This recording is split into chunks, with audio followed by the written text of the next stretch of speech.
How's it going, everybody? So I'm not making a scuba diving, macro underwater videography video today. And the reason is not that the ocean is too rough or that there are not any interesting critters in the ocean anymore. But the reason is that my hand looks pretty bad and it's actually looking much better than a few days ago. And the reason is that a feral cat bit me. Now, the reason for the cat biting me was that it sneaked into our kitchen, and then it smelled food. Obviously, it went in some kind of berserker mode stupidly. It was really stupid of mine. I tried to grab it, and then the cat bit me, and then I had to get all these rabies and tetanus shots, and then there was like a major infection which spread into my arm. So that was stupid on my part. Now, the reason I'm telling you this is because I will take the opportunity and share a few travel health precautions you can take when going to the Philippines.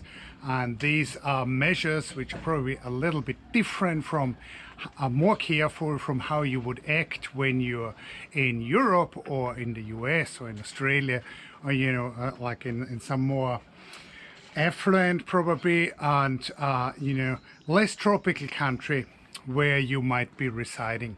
Now, coming back to the cat, no, first thing I should say, of course, I am a doctor, so this is unusual disclaimer. But I'm a doctor of zoology, so I'm an expert in nerve cells and fishes. I'm not a medical doctor, so this is not medical advice. If you actually need medical advice, if you have something, don't listen to some guy on YouTube, including me.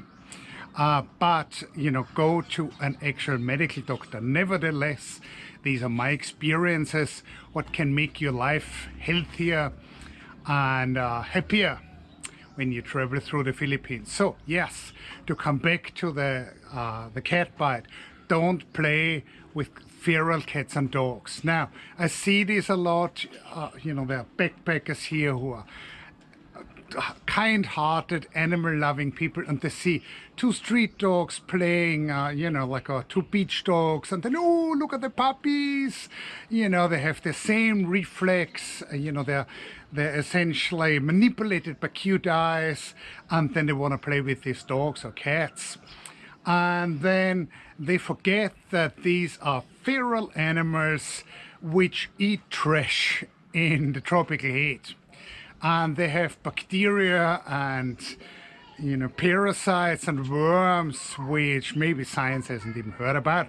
So I've heard of cases where backpackers then fell so in love with a beach dog here that she tried to bring it back home to the UK, and that's just pricey, and I mean really the advice is don't. Now, being a little bit more general, so this was a puncture wound by a bite, my fault.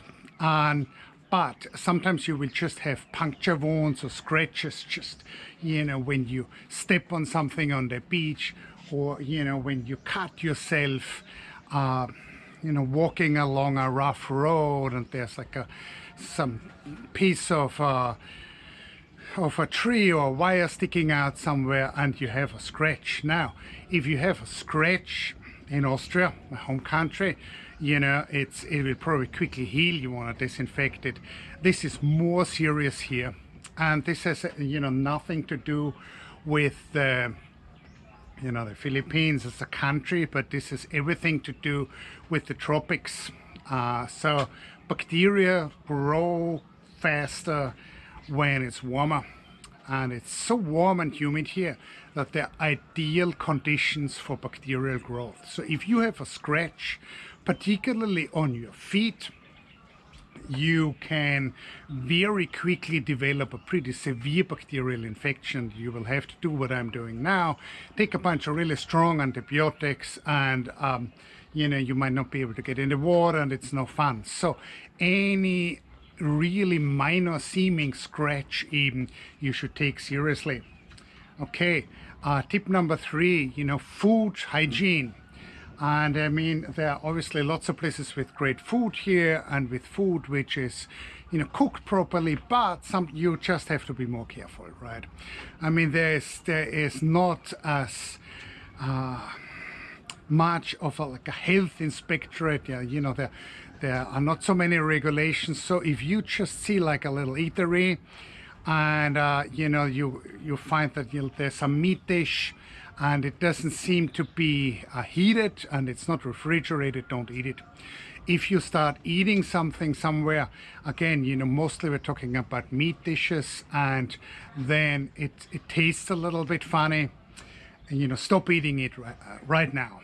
And then you just if you actually get sick, you will just have to manage that and make sure you rehydrate and potentially see a medical doctor. So just be much more careful with the food.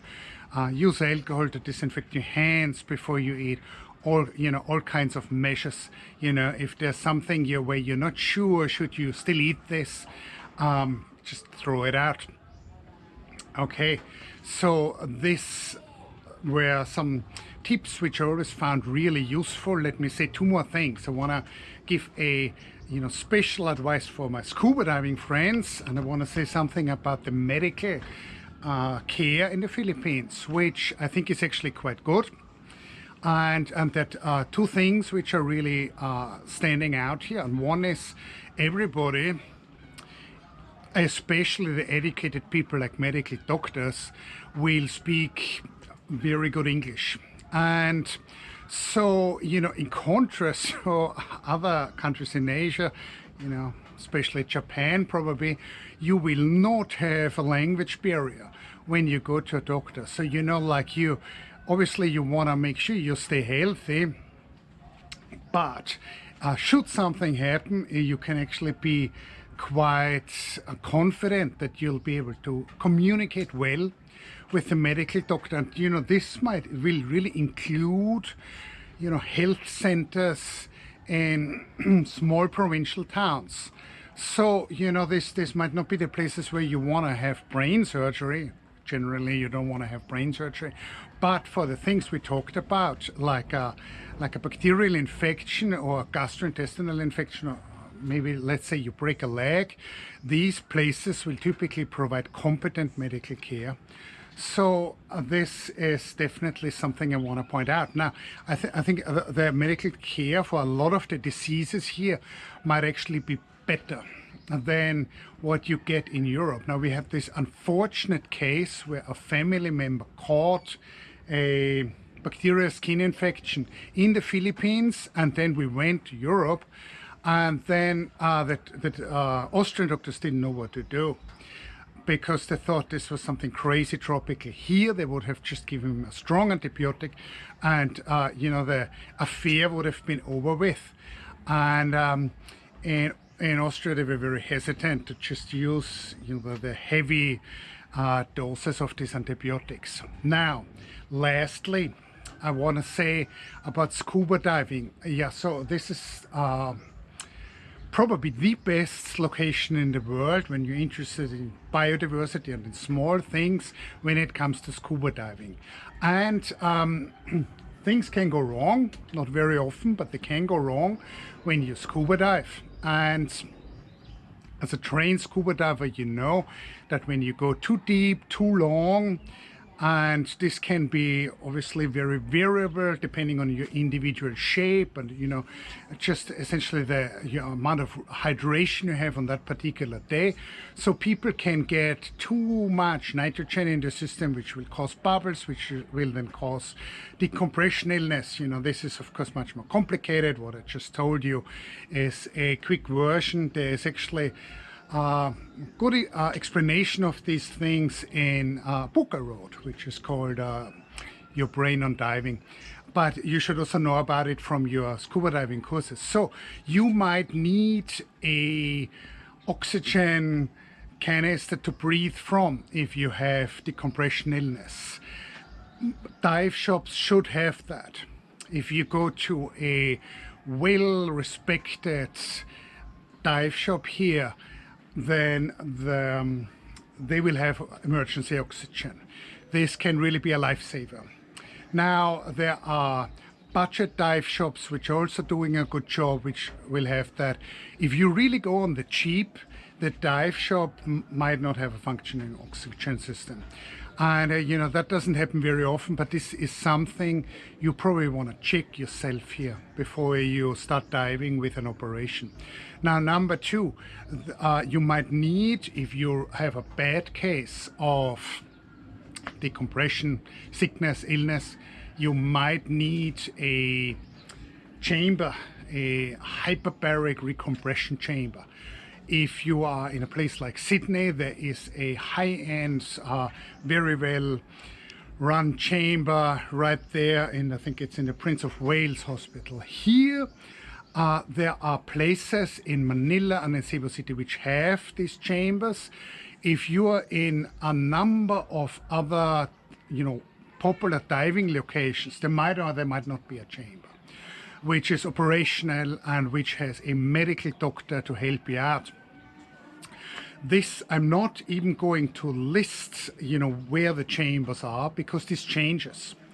And it seems to be changing for the better, that, you know, more chambers are being established. But it might still be that you are in a diving destination and the next chamber is a couple of hours by car away in the next big, you know, bigger city, bigger local center. And also there will not be any helicopter evacuation here. So, you know, low-flying helicopter evacuation. So you have to do two things. First of all, you have to inform yourself where is actually the chamber. And then you should, if the chamber is not in the, you know, in the town where you're diving, or, you know, or right next door, you should be extra careful in your diving procedures. You know, you should never, you know, violate the algorithm of your computer. That, you know, that's where I normally have my dive computer. I'm not showing you the cat bite hand again. So you should be extra careful in diving, very conservatively, staying rehydrated, you know, staying well within the algorithm of your computer. All of these things to really avoid any decompression illness. So this is my health advice for traveling the Philippines. There will be more underwater footage very soon. I hope you enjoyed this. I've mentioned before, I'm going to put a little bit more Philippine tourism advice, you know, a few travel vlogs on there, you know. Let me know if you like this direction of the channel. There will always be critters and scuba footage, but let me know if you enjoy this content, or if you're saying, nah, you wanna see gobies and tiny shrimp. So talk to you soon.